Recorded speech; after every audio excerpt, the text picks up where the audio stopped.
My name is Brandon Busty, and I'm the founder of Alcohol EDU, which is an online course designed to help young people make better decisions about alcohol, avoid alcohol abuse, things like binge drinking, drunk driving, and all the concerns associated with that. You know, it's interesting. We've been doing this work now for 11 years and have gotten it to a place where it's a fairly widespread program. About a third of all the college students in the United States were required by their college or university to go through our college version of our program.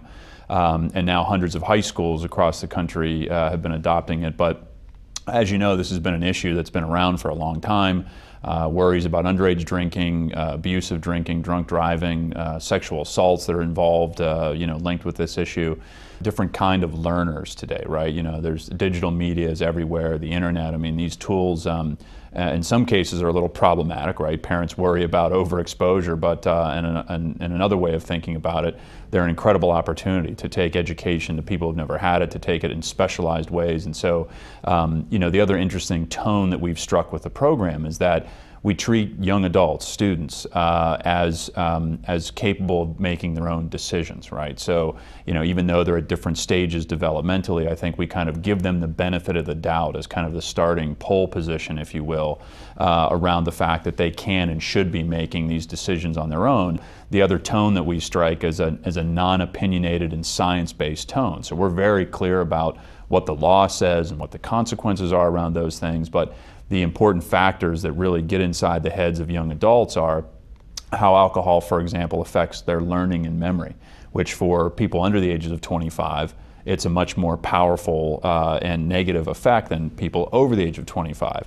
So when you start to talk to them about brain science linked to drinking, that starts to get their attention in different ways, as opposed to just the, just say no message that has been hammered in a lot of ways, and quite frankly, a lot of young people are resistant to. So that transition from high school to college is a really critical risk time frame. We know from data and many studies that the likelihood that students are going to start drinking, if they haven't before, increases during that window. Those who are already drinking drink more, etc. And there's an interesting transitional risk too around the 8th to 9th grade transition. So our Alcohol EDU for High School program is, mainly designed for kind of the 9th, 10th grade year, reading level, etc.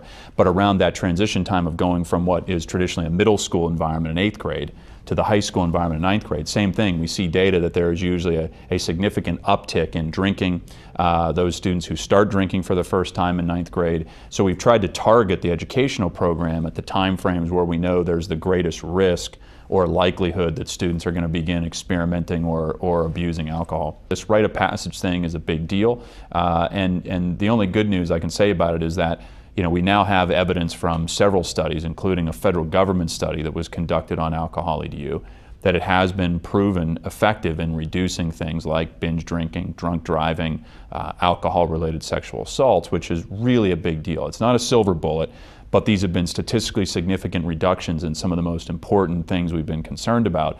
So the program is making a difference. And the other great news around this is that there's actually a demographic trend now where it's actually the case that today we are at the lowest rate of drinking among high school students in our nation's history.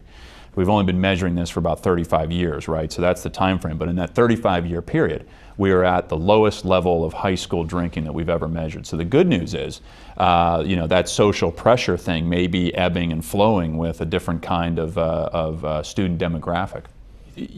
Back to a little bit about what we know in the research we've done with our program.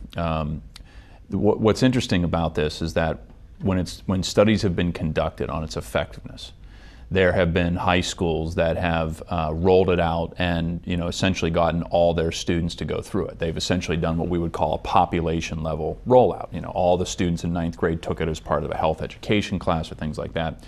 There are other high schools that have rolled it out in smaller numbers, right? So they got 30 or 50 students through the program, but it wasn't their whole population. And here's the fascinating thing about these studies.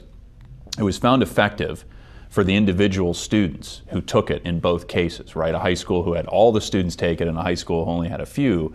For the individual student who took it, it was found effective. But in the high schools where the majority of students took it, it was even more effective, not just for the kids who went through it, but for their peers who weren't even exposed to it.